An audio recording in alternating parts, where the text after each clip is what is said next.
France की क्रांति 14 जुलाई 1789 ईस्वी में हुआ था। फ्रांस की क्रांति कब हुआ था? 14 जुलाई 1789 ईस्वी में हुआ था।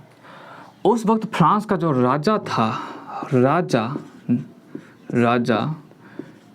लुई 16वां था, और फ्रांस की राजधानी जो था, राजधानी वर्सिया था। वर्सिया। फ्रांस को जो राजधानी वर्सिया था वो किसने बनाया? तो लुई 14वां। वर्तमान में फ्रांस की राजधानी कहाँ है? पेरिस। वर्तमान में फ्रांस की राजधानी कहाँ है? तो पेरिस है। उस वक्त मुद्रा क्या था जिस वक्त फ्रांसीसी क्रांति हो रहा था? लिब्रे। अभी वर्तमान में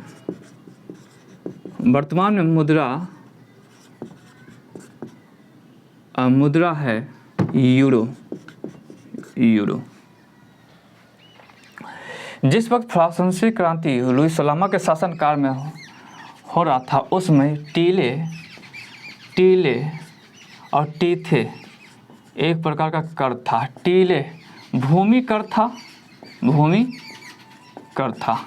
टीथे धार्मिक कर था।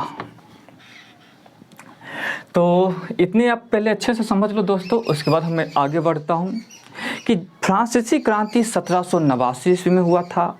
जिस वक्त फ्रांसीसी क्रांति हुआ था उस वक्त फ्रांस का राजा लुई 16वां था, और उस वक्त फ्रांस की राजधानी बर्सिया था। और बर्सिया को राजधानी किसने बनाया? तो बर्सिया का राजधानी जो बनाया था वो लुई 14वां ने बनाया था। और उस समय मुद्रा जो था लिब्रे था। वर्तमान में मुद्रा यूरो है। और उस समय जो राजधानी था फ्रांस का वो बर्सिया। और वर्तमान में राजधानी फ्रांस का क्या है? वर्तमान में अगर राजधानी पूछे वर्तमान में तो पेरिस है। क्या है? तो पेरिस है, वर्तमान में राजधानी है। टीले और टीथे एक प्रकार का कर है। टीथे एक प्रकार का कर है जो चर्च को देना पड़ता था।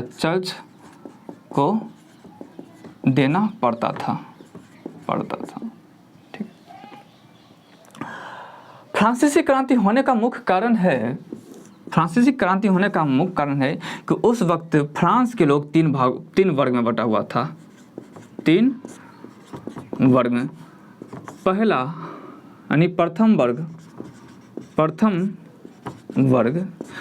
वर्ग के अंतर्गत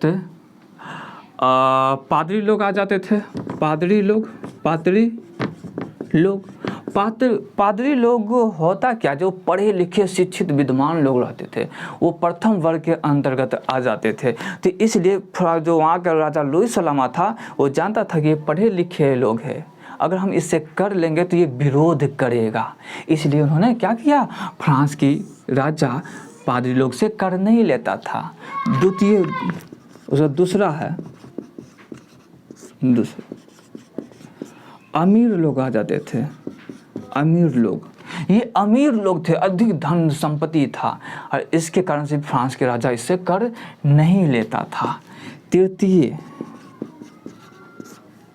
तीसरा के अंतर्गत आ जाता था मजदूर, डॉक्टर, कर्मचारी, मजदूर, डॉक्टर, कर्मचारी और भी छोटे छोटे बिजनेसमैन जो तृतीय वर्ग के अंतर्गत आता। तो फ्रांस का राजा इससे कर नहीं लेता था, अब इससे कर लेता था। तो कहीं न कहीं अन्याय है इसके साथ। जब अन्याय है तो अन्याय का तो अंत होगा ही। इसलिए इन लोगों ने क्या कर दिया? आंदोलन कर दिया। इन लोगों ने जब आंदोलन कर रहा था उस समय 3 व्यक्ति बहुत अच्छे भूमिका निभाए थे, जिसका नाम है वाल्टियर। पहला वॉल्टेयर, दूसरा मैक्रोन, मैक्रोन, दूसरा मैक्रोन नहीं है, दूसरा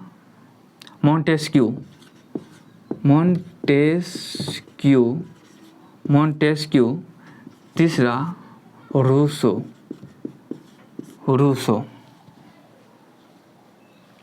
वॉल्टेयर जो था ये चर्च का विरोधी था। जो वॉल्टेयर क्या था? चर्च का विरोधी था। और मॉन्टेस्क्यू जो था इसे कानून की आत्मा कहा जाता है, कानून की आत्मा। और रूसो जो था इन्होंने चाहता था कि फ्रांस में प्रजातंत्र स्थापित हो। वॉल्टेयर चर्च का विरोधी था, रूसो चाहता था कि प्रजातंत्र स्थापित हो, और मॉन्टेस्क्यू वो कानून का आत्मा कहता था। तो इन लोगों ने फ्रांस की क्रांति में अहम भूमिका निभाया था और 20 जून को आंदोलन कर देता है। 20 जून को फ्रांस में आंदोलन कर देता है। 20 जून 1789 ईस्वी को जब आंदोलन होता है तो 20 जून को वहाँ के राजा लुई 16वां को पकड़ लेता है। और पकड़ लेने के बाद 14 जुलाई 1789 ईस्वी को उसे फांसी दे देता है। क्या दे देता है? फांसी लटका देता है, फांसी पे। और 14 जुलाई को फ्रांसीसी दिवस के रूप में मनाया जाता है, दिवस के रूप में भी मनाया जाता है, फ्रांस की दिवस के रूप में भी मनाया जाता है 14 जुलाई को। वहाँ के राजा को अंत हो गया। फिर फ्रांस में गणतंत्र स्थापित हुआ है। स्वतंत्रता, समानता और बंधुत्व ये फ्रांस की देन है, माप तौल फ्रांस की देन है। और जीएसटी सबसे पहले देखो, जीएसटी सबसे पहले कहाँ लागू हुआ? ये भी फ्रांस में लागू हुआ। जीएसटी फ्रांस में सबसे पहले 1954 में लागू हुआ था। जीएसटी फ्रांस में सबसे पहले कब लागू हुआ था? तो 1954 में लागू हुआ था। अब बताओ कि फ्रांस जो है, भारत में एक G20 का सम्मेलन हुआ था, G20 का सम्मेलन हुआ था, इसमें फ्रांस ने भाग लिया था। और जब फ्रांस ने भाग लिया था तो फ्रांस के कौन से राष्ट्रपति G20 के सम्मेलन में भारत आए थे? उसका नाम है मैक्रोन, इमैनुअल मैक्रोन। क्या नाम है? इमैनुअल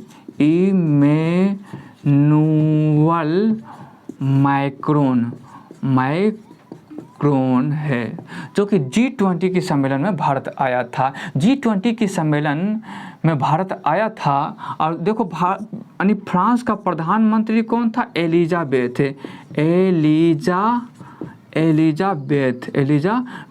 और G20 का जो सम्मेलन हुआ था भारत में 9 से 10 सितंबर 2023 में हुआ था। और G20 की अध्यक्षता 2022 में किसने किया है? तो इंडोनेशिया ने किया है। तो भारत ने किया था। और कहाँ हुआ था? तो 2023 में दिल्ली में हुआ था G20 की सम्मेलन भारत में। और 2022 में G20 की अध्यक्षता इंडोनेशिया ने किया था। और 2024 में ब्राज़ील करेगा। किसने करेगा? तो ब्राज़ील करेगा 2024 में G20 की अध्यक्षता।